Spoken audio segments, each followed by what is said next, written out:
क्षमा breaking Jain news. सर्व धर्म सभा मंच के सभी सदस्य एक साथ खड़े हो जाएंगे और प्रश्न पूछ रहे हैं महेंद्र शर्मा जी। और भी उसमें जो प्रश्न पूछना चाहें उनके लिए यह मंच है। और उसके बाद में तैयार रहेंगे गुणायतन की ट्रस्टी प्रशांत सुनीता जैन, पद्मनाभ नगर। नमस्ते गुरुजी। हम लोग सब धर्म सद्भावना मंच की ओर से हमारे समाज में हर तरह के लोग हैं। आज मुस्लिम इसलिए नहीं है कि आज उनका त्योहार है, हो सकता है वो आने वाले हैं। मैं विशेष करके झारखंड का शिखर जी का रहने वाला हूँ। शिखर जी प्रॉपर? जी हाँ, मेरा स्टेशन कोडरमा है। हमारा जन्म ही हुआ है। एक छोटा सा दो ही सवाल है। इस समाज में, भारत की धरती में, हम लड़कियों को कन्या के रूप में देखते हैं, देवी का रूप देखते हैं, दुर्गा का रूप देखते हैं। आज जब दूसरा दिन जब अखबार खोलता हूं तो उनके साथ गलत व्यवहार होता है। इस तरह से सरकार में इस तरह की कोई भी निरीक्षण नहीं हो पा रहा है। बड़ा घिनन होता है विश्व लेवल में जब देखता है कि देश भारत तरक्की की तरफ जा रहा है और हमारे साथ जुलूम हो रहा है लड़कियों के साथ में। कैलाश सत्यार्थी जी जिसको विश्व में नोबेल प्राइज मिला, चाइल्ड को भी काम कर रहे हैं, किडनैपिंग भी काम कर रहे हैं। इस समाज कैसे आगे बढ़ेगा? दूसरा सवाल ये आता है, जब जब राजनीतिक पार्टी आता है, 75 साल की देश की आजादी के बाद भी हमें लोभ दिया जाता है, तुम्हें 5 किलो चावल मिलेगा, ये मिलेगा। तो इसके लिए देश आजादी थोड़ी लिया था गांधी जी ने। ये बड़ा आश्चर्य होता है कि हमारे भोले वाले समाज है, उनको गुमराह किया जाता है, वोट के समय दिया जाता है। बड़ा चिंतित है कि आगे समाज कैसे बढ़ेगा, हम भारत को कैसे बढ़ाएंगे। और हम कल्पना कर रहे हैं कि भारत को विश्व का सबसे बड़ा ऊंचाई की देश लेंगे। गुरुजी यही दो सवाल है, मैं आपसे मार्गदर्शन चाहता हूं। और हमारे साथी लोग आते हैं, इनकी भी कुछ सवाल है। जरूर। पहले तो मैं चाहूँगा सर्व धर्म सभा मंच के जितने भी प्रमुख यहाँ आए हैं उन सबका आप सब जोरदार अभिनंदन कर दीजिए।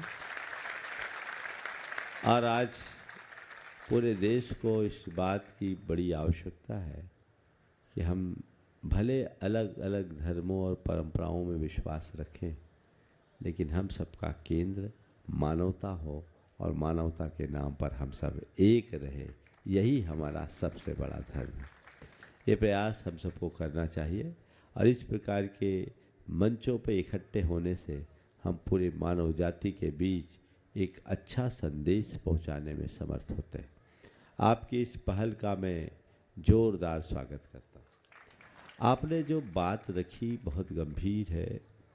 हमारे देश में कन्या और नारी जाति को जो सम्मान दिया गया पूरे विश्व में कहीं नहीं दिया गया, लेकिन इसके बावजूद आज उनका जिस तरीके से उत्पीड़न या शोषण हो रहा है, ये बहुत गंभीर, चिंतनीय और निंदनीय है। हमें इसे किसी भी तरीके से रोकना चाहिए, पर इनके पीछे इनके कारणों और इनके निवारण दोनों की बात मैं आप सबके बीच रखना चाहता हूँ। कारणों में एक तो लोगों की मनोवृत्ति की विकृति है। आज विकृत मनोवृत्ति लोगों के अंदर बनते जा रही है। आज हर व्यक्ति के अंदर की वासना और उसकी हवस इतनी अधिक बढ़ते जा रही है कि वह सारी मर्यादाएं को तोड़ रहे। और जब मर्यादाएं टूटती है तो कुछ भी नहीं बचता। इस हवस को शांत करने के लिए, इस वासना का समन करने के लिए एक आध्यात्मिक क्रांति की जरूरत है। विनोबा जी ने एक बात बहुत अच्छी कही थी कि कानून के बल पर हम वेश्यावृत्ति को रोक सकते हैं। कानून के बल पर हम वेश्यावृत्ति को रोक सकते हैं, पर हर स्त्री में माँ, बहन और बेटी का रूप तो केवल धर्म दिखा सकता है। दृष्टि में पवित्रता लाए। हम इन्हें कोसते रहेंगे तो कुछ नहीं होगा। लोगों की अंतश्चेतना में वो आध्यात्मिकता की प्रतिष्ठा करे जिसमें कहा गया मातृवत परदारेशु। वो भावना जगाएं, दृष्टि में पवित्रता उत्पन्न करने दें। लेकिन क्या करें, घंटा आध घंटा कुछ लोग पूरे देश में अगर साधु संतों या धर्म के संपर्क संसर्ग में नियमित आने वाले लोग होंगे, भले भारत धर्म प्रधान देश है पर नियमित संसर्ग में आने वाले 1 से 2% लोग ही होंगे। वो भी घंटा 2 घंटा का सत्संग करते हैं, लेकिन घंटे 2 घंटे के सत्संग के बाद शेष टाइम तक जिस माहौल में रहते हैं वो पूरे दिमाग को विकृत कर बैठता है। और वह सब बातें जब अंदर भरती है, खासकर आज के मीडिया से, वो लोगों के चित्त को उल्टा बना देता है। तो ये एक कारण है जिसका निवारण आध्यात्मिक चेतना के जागरण से हो सकता है और हम लोगों को इसकी पहल करनी चाहिए। दूसरा कारण, आज नारी स्वतंत्रता के नाम पर नारीत्व का अवमूल्यन, नारी की प्रगति हो अच्छी बात है, पर नारीत्व को सुरक्षित रखकर आज के समय में नारी की मर्यादा भी दिनों दिन खत्म हो रही। आज की उपभोक्तावादी युग में नारी जैसे मां की तरह, देवी की तरह पूजा जाता था, उस नारी को आज विज्ञापन का सामान बनाया जा रहा है। मुझे एक व्यक्ति ने एक बार एक बड़ा हास्यास्पद चित्र दिखाया। क्या, एक ब्लेड का विज्ञापन था और उसमें एक महिला का चित्र था। ब्लेड का विज्ञापन था और महिला का चित्र था, नीचे कैप्शन लिखा था, इस तरह की गाल पाने के लिए आप इस ब्लेड से शेविंग कीजिए। कहां हम जा रहे हैं? ये सब क्यों हो रहा है? हमारी जो मर्यादा है वो कहां जा रही है? पहले घर की बहन बेटियां, उनके पहनावा, उठना बैठना मर्यादित होता था, घर में आने जाने का समय सुनिश्चित होता था। अब रात भर पार्टियों में घूमते रहते हैं, शराब और शबाब में डूब जाते हैं, फिर मर्यादाएं कहाँ बचेगी? आए दिन जो समाचार देखने और सुनने में आते हैं उनमें यही सब तो उदाहरण ज्यादा दिखते हैं। ये सब क्यों है? अभी कुछ दिन पहले मुझे एक व्यक्ति ने एक बात सुनाई कि दिल्ली के एक पॉश इलाके में एक लड़की रात के 2 बजे शराब पीकर गाड़ी चला रही थी। ज्यादा मैं नहीं बोलना चाहूंगा। और उसके बाद जो हुआ मैं अपने मुख से कहना नहीं चाहता। तो ये सब क्यों?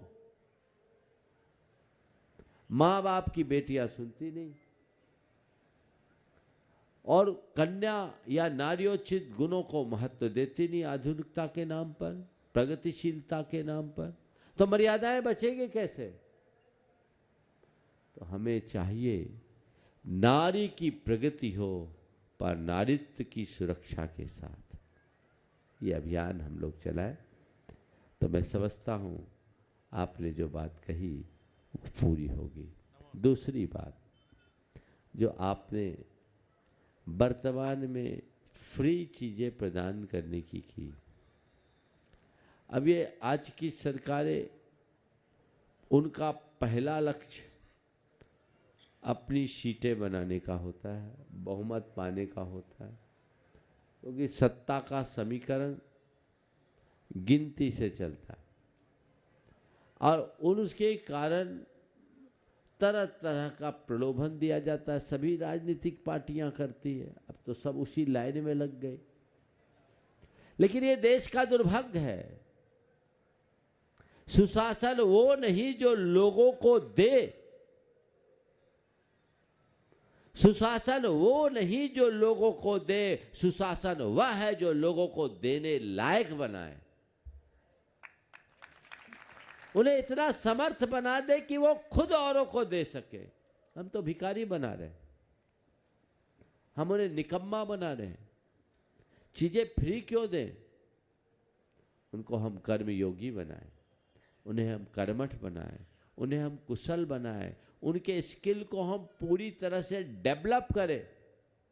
जो भारत की पुरानी परंपरा थी, एक जमाने में कोई व्यक्ति भी भारत में बेरोजगार नहीं था, कोई व्यक्ति भिखारी नहीं था, एक भी व्यक्ति चोर नहीं था, क्योंकि हमारे यहाँ गुरुकुलों में ऐसी शिक्षा दी जाती थी कि पढ़ लिख कर वो अपना रोजगार कर ही लेता था। और आजकल तो अच्छे अच्छे ग्रेजुएट को नौकरी नहीं, क्योंकि तब नौकरी की जरूरत नहीं पड़ती थी। आप पुराने अतीत को पढ़िए, उस समय इन सब चीजों की जरूरत नहीं पड़ती थी। हम उसी आदर्श को स्थापित करेंगे तभी भारत को विश्व गुरु बनाने का सुअवसर प्राप्त कर सकेंगे। नहीं तो हम तो भिखारी ही बनाएंगे।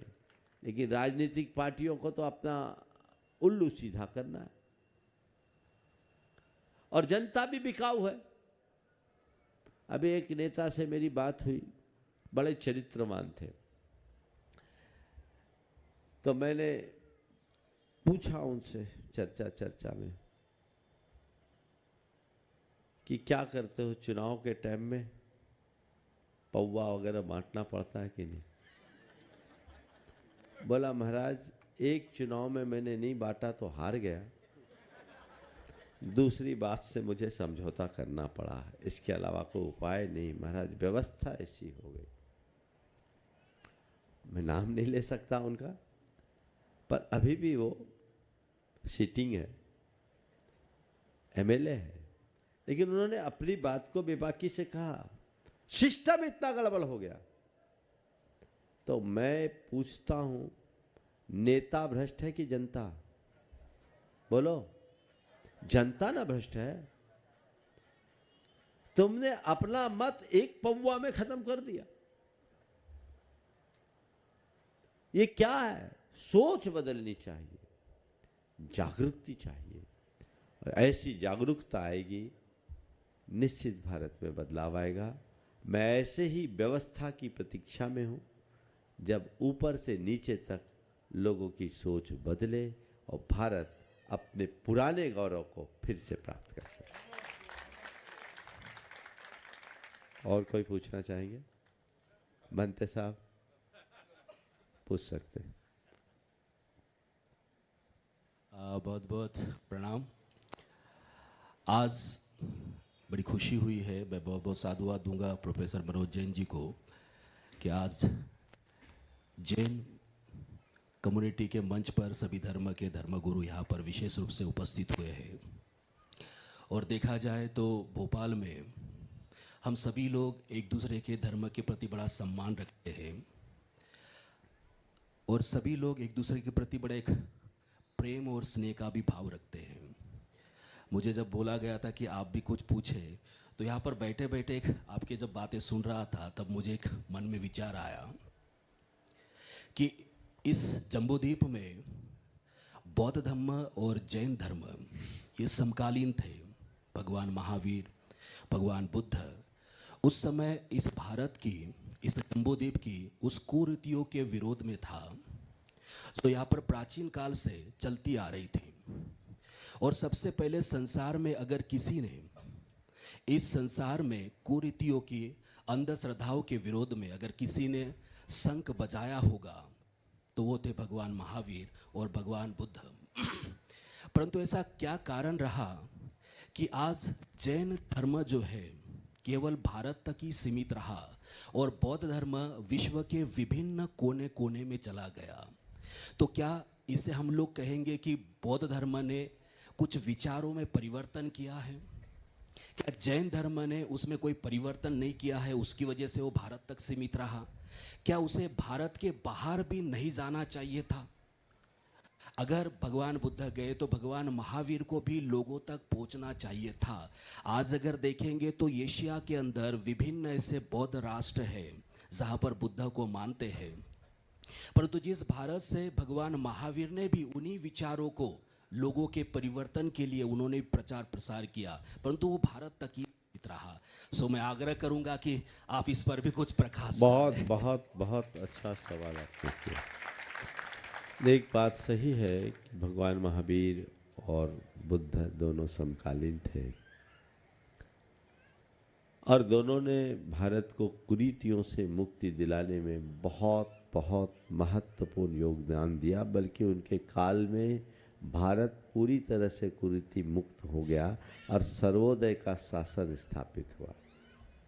आपका ये जो सवाल है ये बहुत गंभीर और प्रासंगिक है कि जैन धर्म और बौद्ध धर्म दोनों भारत में हुए। बौद्ध धर्म भारत से बाहर बहुत तेज़ी से फैला और जैन धर्म भारत में ही सिमट कर क्यों रह गया।